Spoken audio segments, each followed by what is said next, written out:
Good morning, everybody, and welcome. And I thank you sincerely for your company and your interest in what I might have to say. And by the way, blessed holy days to those in the Jewish community. I understand summer officially ends on Saturday, and I, for one, am sure glad it's over.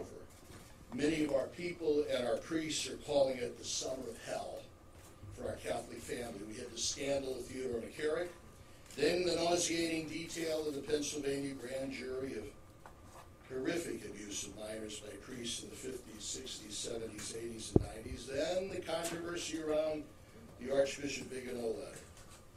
This has left our people bewildered, frustrated, and angry, our good and faithful priests demoralized, and us bishops somber and contrite.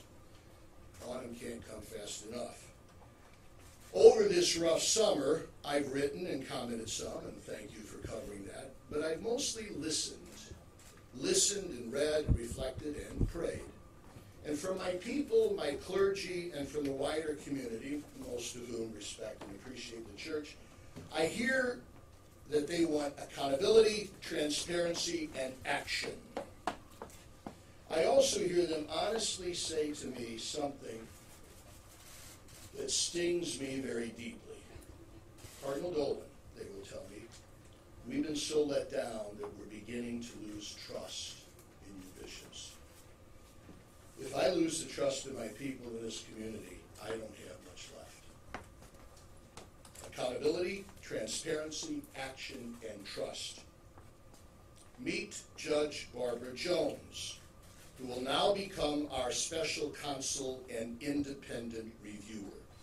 Many of you know her already, I understand, as her efforts in law enforcement, jurisprudence, and community reform are acclaimed. A federal judge, a former prosecutor, known for her wisdom and fairness. I've asked Judge Jones to help me in this archdiocese, and I'm sure grateful she's accepted. Now, here's what I've asked her to do. An exhaustive study of our policies, procedures, and protocols on how we deal with any accusation that comes to us about an alleged abuse of a young person by a priest, deacon, or a bishop. I promised her complete access to our records, personnel, and to me personally. Judge Jones, our people keep asking me, hasn't the church done anything about this the last 20 years? Yes, I reply, we have, and I try to detail things like our strict policies on reporting all cases to the DA, outside investigations, referral to our independent lay review board, and zero tolerance of guilty priests with their names published. I've assured them again that no priest against whom there's been a substantial allegation is now in ministry. I've explained our background checks on all clergy, including bishops and teachers, workers, staff, and volunteers. I've explained our successful Safe Environment training for all, priests included. I mentioned Sister Eileen Clifford, who does a superb job as Victims Assistance Coordinator. And by the way, Sister Eileen can be reached, because I never get tired of telling people how to get in touch with her, at victimsassistance@archny.org, or by calling 646-794-2949. You've got that information in the release.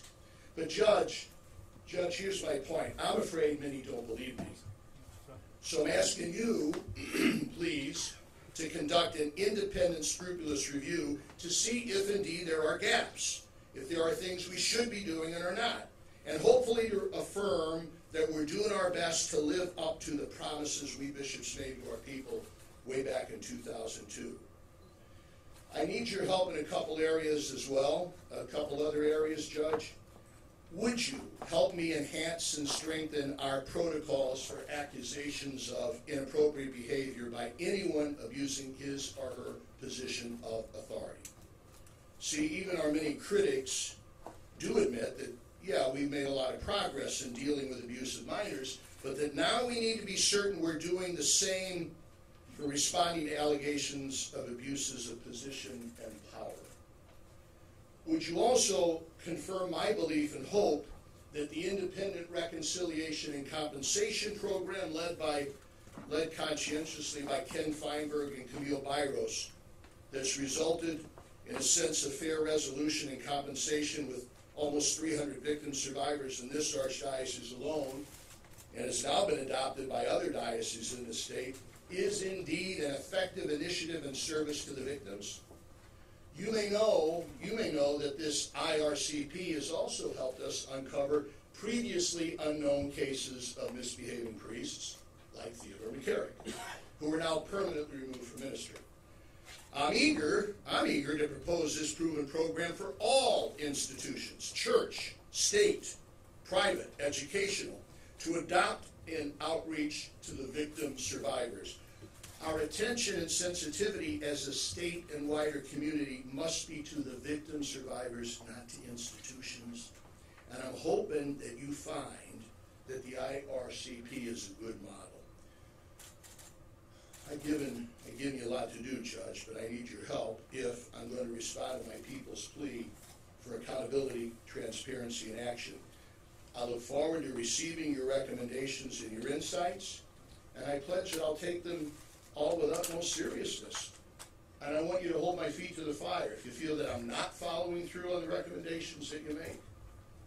And most of all, I'm praying that your careful review and hard questions will help my good people renew their trust in the church they love and in the leaders they want to believe. Thank you, Judge. I sure hope you'll help. Can I introduce Judge Carter Jones? Good morning, everyone, and thank you, Cardinal Dolan, for your kind introduction. And yes, I am ready to help. Thank you. Ladies and gentlemen, in the aftermath of the 2002 public disclosures of sexual abuse by clergy, the Archdiocese of New York has taken actions to address the past cases of abuse and to develop policies and procedures to prevent such abuse from reoccurring. Cardinal Dolan, as he just told you, has asked me to examine in a thorough and comprehensive fashion those initiatives. My review will focus on the efficacy of the programs and whether the Archdiocese has followed its existing protocols in addressing reports of abuse. Where I see deficiencies or gaps or non-compliance with current procedures, I will identify them to the Cardinal for his review and remediation. The Cardinal has asked me to be rigorous in my examination and to call out deficiencies as I see them.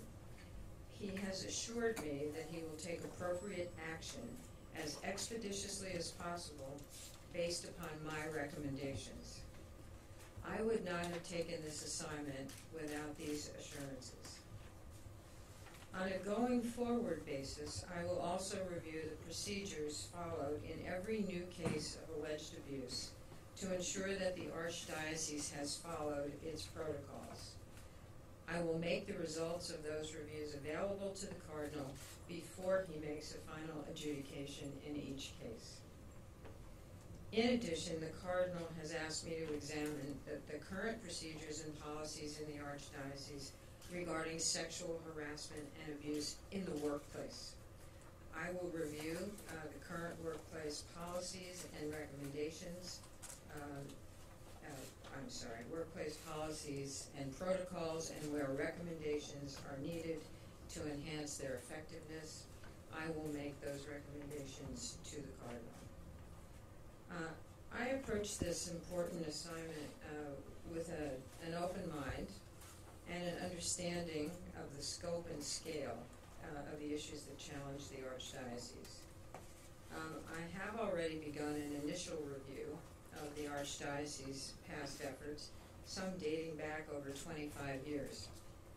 Based upon this review, I certainly see a robust infrastructure in place with the Archdiocese, but my job now will be to evaluate the effectiveness of the existing programs and policies in that infrastructure and identify deficiencies and recommend changes or wholly new policies and procedures. I have been assured that I and my team at Bracewell will have complete independence and unfettered access to all information, documents, and personnel that we need. The Cardinal has told me to leave no stone unturned and to provide him directly with the results of our work. For my part, the Cardinal has my commitment that I will provide him my unvarnished view of all that I see. And I look forward to working with him in this endeavor. Thank you.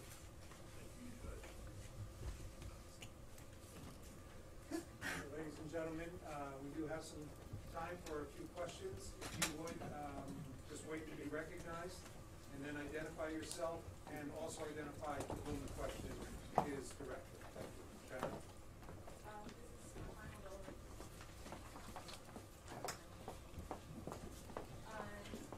Especially in the wake of the Pennsylvania Grand Jury report, many dioceses clearly publish on their websites long lists of all priests, religious order and diocesan priests who try to be accused of at least one instance of sexual abuse, and this diocese hasn't taken that step. I'm wondering if you would commit to doing that, or if you could explain why that hasn't happened. You're partly right, as I've explained before when that question is asked, as it often is. We have published all the names. In fact, we just published 3 this weekend with a press release, which some of you published. Press release that's in communication with every priest. These are older priests where they serve. So we do publish them, and we've done it since 2002. So we do publish the names. Sharon has a point in that we haven't put them on one listing, all right? And I, for one, don't exactly understand why we should, because the names are already out there. They've already been given to the DA. If that's something we need to look into, if that's something that Judge Jones recommends, that's something I'd be open to. Thanks. Henry Rossoff, Pix 11 News here in New York City. With the Cardinal Dolan, with the judge reporting and recommending directly to you, I'm wondering how the public can perceive or know that this is truly independent, and will you make all of her findings and her available to questioning as to keep this independent? Thanks for giving me the opportunity to say yes. I've said to her, you would obviously give the recommendations to me. You will hold my feet to the fire if I don't do it, and I'd like you to report back to my people. If one of my worries is that I might be losing the trust of my people, and that is a worry that hurts me deeply, which I shared with you at the beginning, well, then I'm going to have somebody outside look into it and then tell my people, you can trust him. He's doing what he promised. Or, here's some things that weren't quite being done, and I'd ask them to correct them, and I'll let you know if he does. So, yes. Hi. Karen Matthews from the AP. So 2 years ago, when we were here when you... Oh, yeah, you were for the IRCP? Yes. And at that time, as I recall, I think that you said that these were allegations, many of them dating from decades, or at least years before. Now, you're saying that in the interim 2 years, there are continuing to be allegations. How many? And also, as far as the earlier program, is that now concluded? Is that? Oh, thanks. No, the IRCP, the effective program for which we're grateful, continues and will continue in the near future.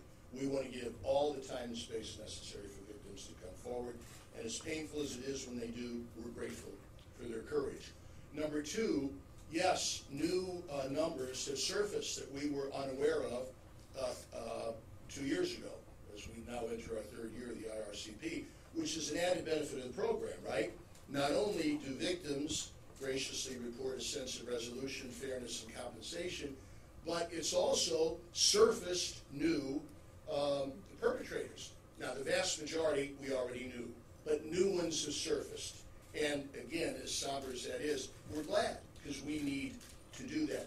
The exact number, I think I would encourage you to call Ken Feidenberg and Camille Bygos. That's independent. They and we do not interfere. And so but they would be more than happy to share that with you. Thanks for asking. But new ongoing abuse? I see what you're saying. No, from what I know, because we obviously see the cases, they would still be, all the reports that have come in through the IRCP, now beginning its 3rd year, have also been old cases. There have not been any that are recent. So. This is Judge? you said that in your initial review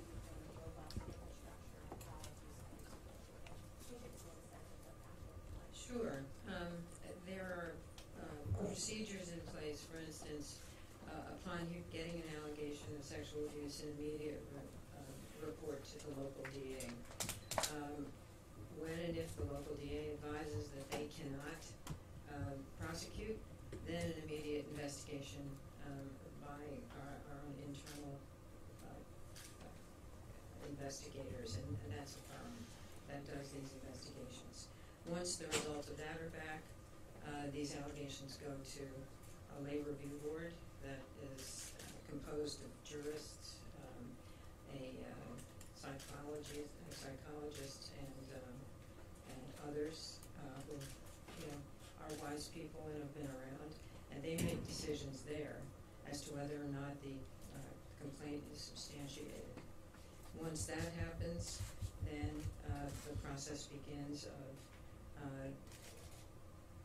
if it is substantiated, then the Cardinal takes over and the Church in terms of deciding exactly what must happen. And then, if it's been substantiated, that priest does not continue in the ministry. Simple as that.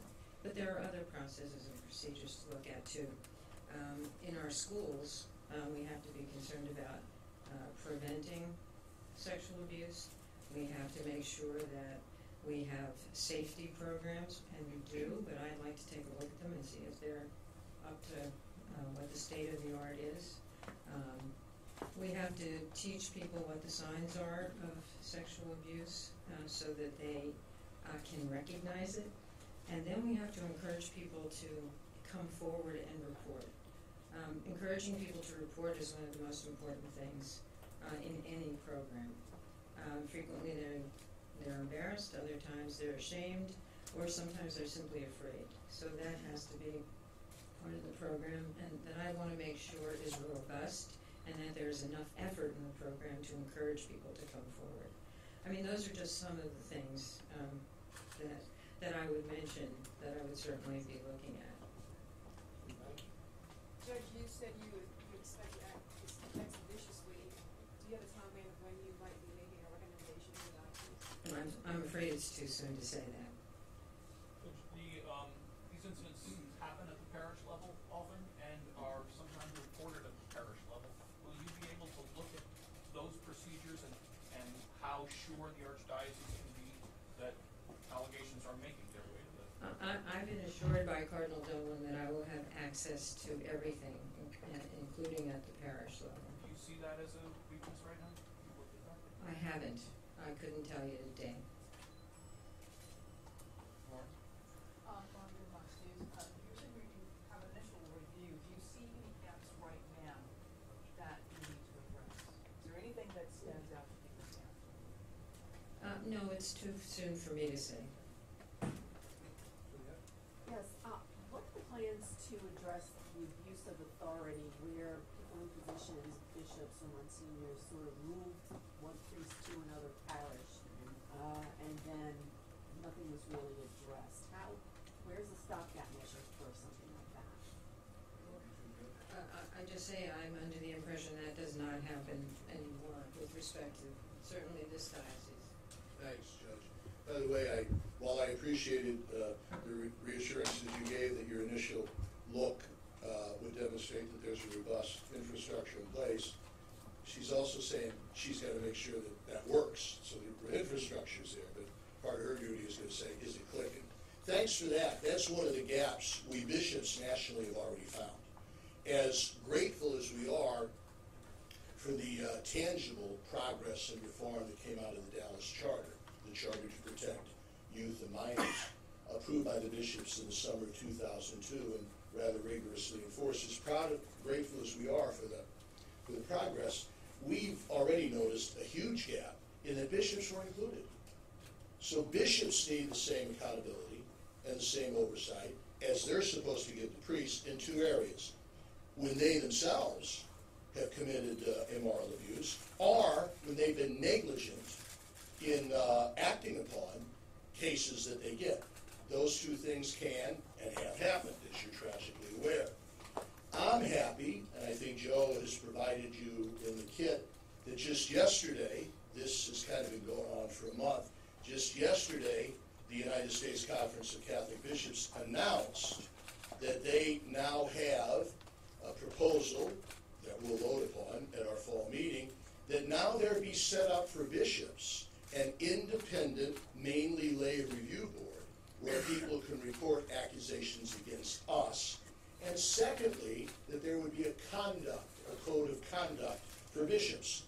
One would think that perhaps is a no-brainer, but we know different. So I think those two steps are good.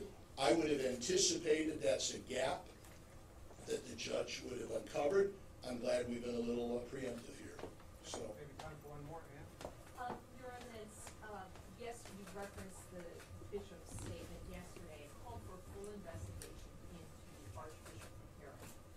They had previously asked for an apostolic visitation, a full investigation by the fact, and there's no word on whether that's been accepted.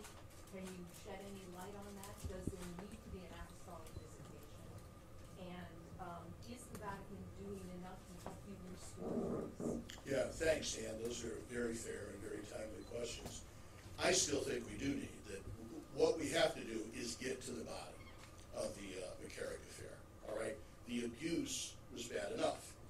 It was this archdiocese, and a credit to the infrastructure that the judge has already noted positively, that abuse of a minor was reported, was investigated vigorously, given to the lay review board, substantiated, and he's now removed from ministry and even had his rank of cardinal taken away. That's a credit to the rigor of how well the Dallas Charter works. Unfortunately, subsequent to that, came out all these accusations of irresponsible behavior with seminarians and young priests, who, while not minors, were still, it was an abuse of authority on his part. We've got to get to the bottom of that. And part of I think, Ann, my people saying we're beginning to lose trust in bishops is their legitimate question as to how could a man continue to rise in the church with a background like that? And that's a darn good question that I share. We have got to get to the bottom of that. How is an ongoing question. I think particularly an apostolic visitation from the Holy See that included lay professionals would be a particularly effective way to do that. We propose that to the Holy See. We wait. If that doesn't happen, there has to be an equally effective way. And I'm eager to report it. What is taking so long? I mean, isn't it obvious that that hasn't happened? Why is the Vatican dragging its feet? I tend to get as impatient as you obviously are, so I don't know the answer to that. I know that the officers. Have they turned it down? Not that I know of, no. So are they doing it, so is the Pope doing enough to help you restore trust? Well, so far, I mean, you won't be surprised that I love him and trust him very much and know that he's on our side. So I think, he has a beautiful posture of reflection. Let's not act impetuously. He's spoken with prophetic fire in condemning this. I trust that he's going to come through, but I don't mind admitting that I get a little impatient too. All right, thank you very much, everyone. Thanks. Thank you. Judge. We have a picture of the two of you together. Gladly. It could be the last time we're talking.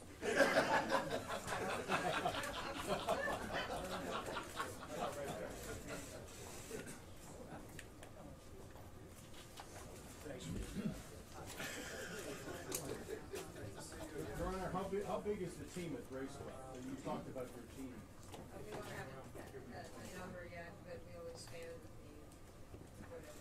All right, is this pro bono or? Oh no. I don't mind telling you, we're paying her. We're not paying her what she's worth, but we're paying her. No, this is a justice. This is not a favor. This is a contract, and no, How long is it's the contract? official. It's professional. It's as long as she needs. So she has started already? You've been at it about 10 days, but I think it's more initial. Huh? Yeah, Well, you can there's look a lot at to do. our past cases too, or just, existing protocols and how we look at past. I'm sure some past cases will help me with informing about what's going on. Are you the first independent reviewer in the country, to your knowledge? Cardinal Dolan, maybe you know that? The Cardinal may know. I don't know that. Do you, Joe? Or is this the first such?